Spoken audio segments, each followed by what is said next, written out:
I read every day from cover to cover the New York Times, the Detroit Free Press, the New Yorker. That does say something about my biases. No Fox News for Dave. Although I've coveted for years, now that we have broadband, unlimited information content sometimes seems not to be a good thing. So I thought a lot about this week, about the politics and the incessant harumping and trumping going on. I promised to try and stay out of trouble here. And I won't speak directly about the gospel reading, although curiously, one of the current candidates who grandstands Christian values can personally identify with at least 5 of the deadly sins. I'm not going there. Now, Ted Cruz published a sermon that he wanted to have read today, apparently in every parish in the country. The fact I'm not going to do that is Patsy's fault, because she didn't forward it to me quick enough. But I think in that same context, the epistle reading today has an awful lot to offer. Let me just review a couple parts of it. Every generous act of giving with every perfect gift is from above, coming from the Father of lights, with whom there is no variation or shadow due to change. And then we jump down to the heart.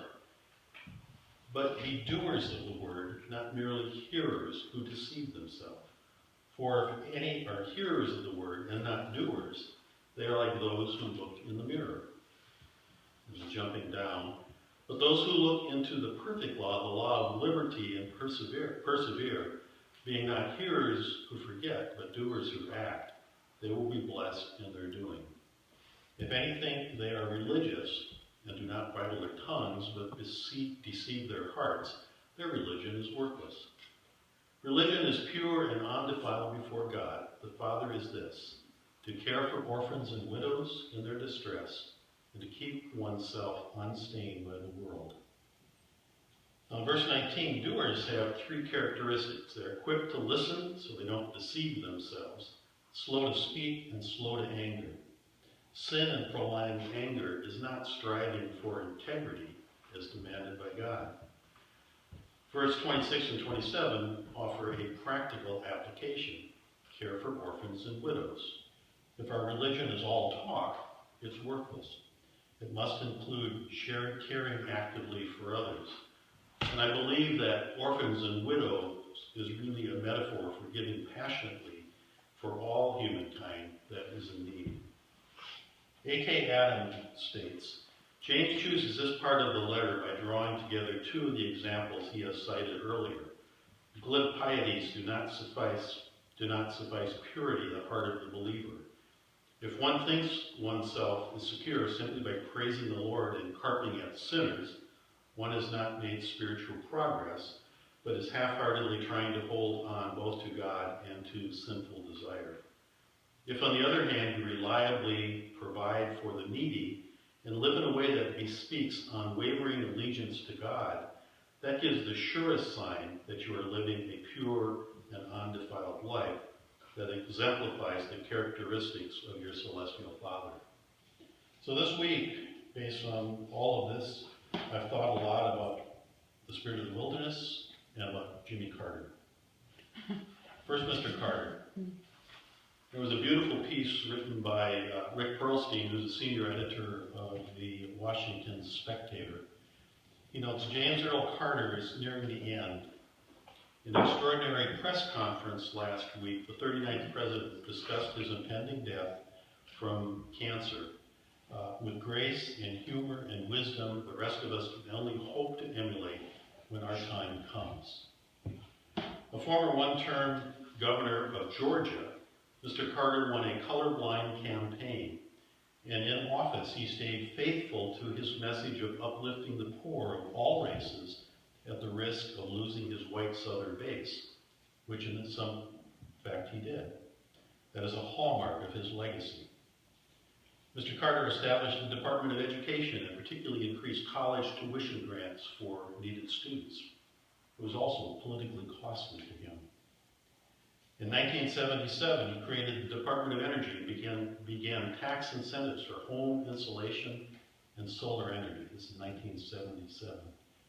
You may recall that he installed solar panels on the top of the White House as a visible testament to their efficiency and as a statement about our lack of good stewardship in this realm.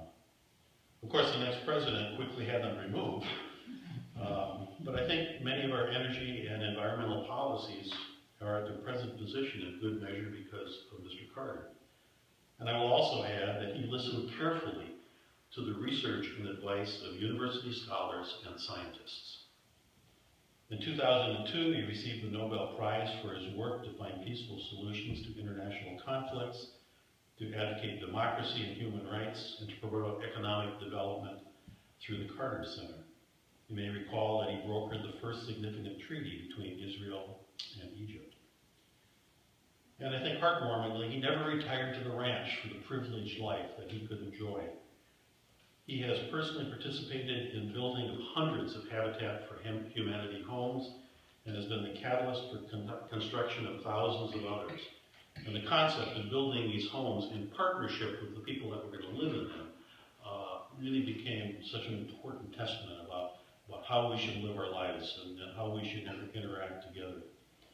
And he continues to this day to fight tenaciously for voter rights, the elimination of diseases in other countries, and the list really goes on.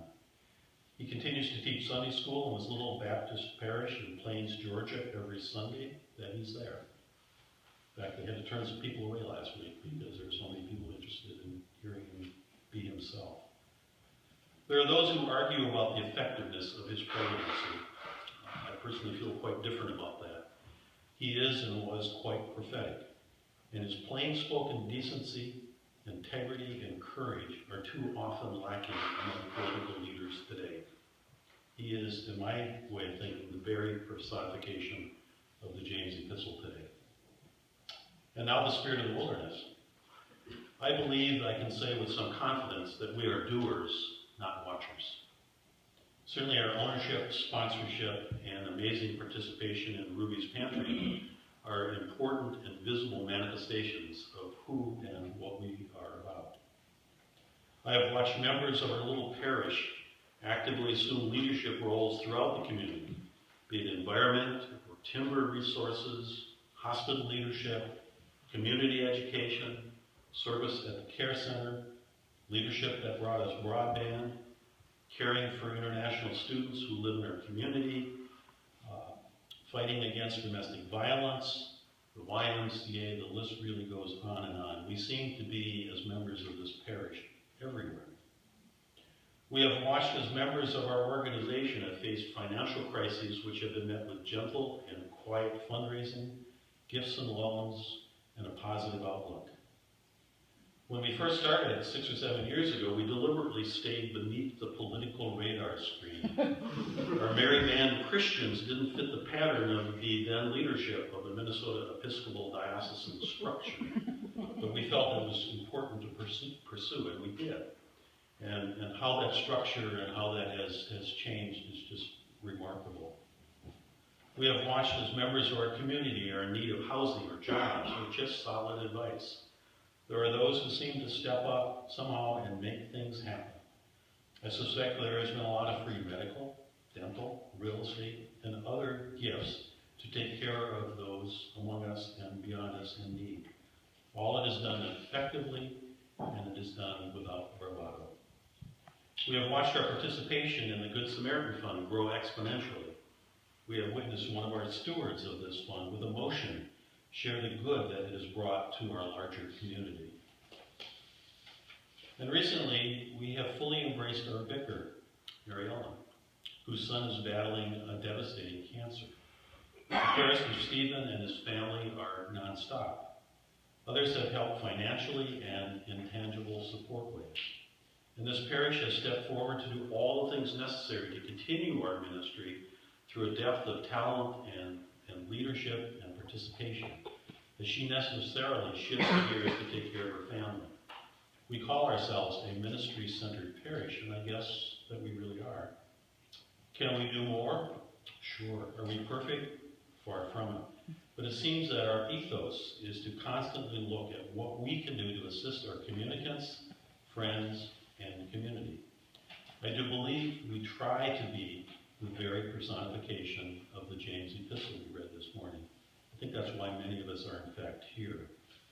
This appeared today, or yesterday, on Karen's Facebook page. Yeah. And what it says is the mark of an effective church is not how many people come, but how many people live differently as a result of having been here. And I think that really could be sort of part of our mantra. I think it speaks well. And the picture's really pretty too. So I'm going to put that back there. And finally, from that great Minnesota bard and prophet, Mr. Keeler, I always find solace in the following. This is from 1989. When the country goes temporarily to the dogs, cats must learn to be circumspect. Walk on fences, sleep in trees, and have faith that all this wolfing is not the last word. Amen. Amen. Amen.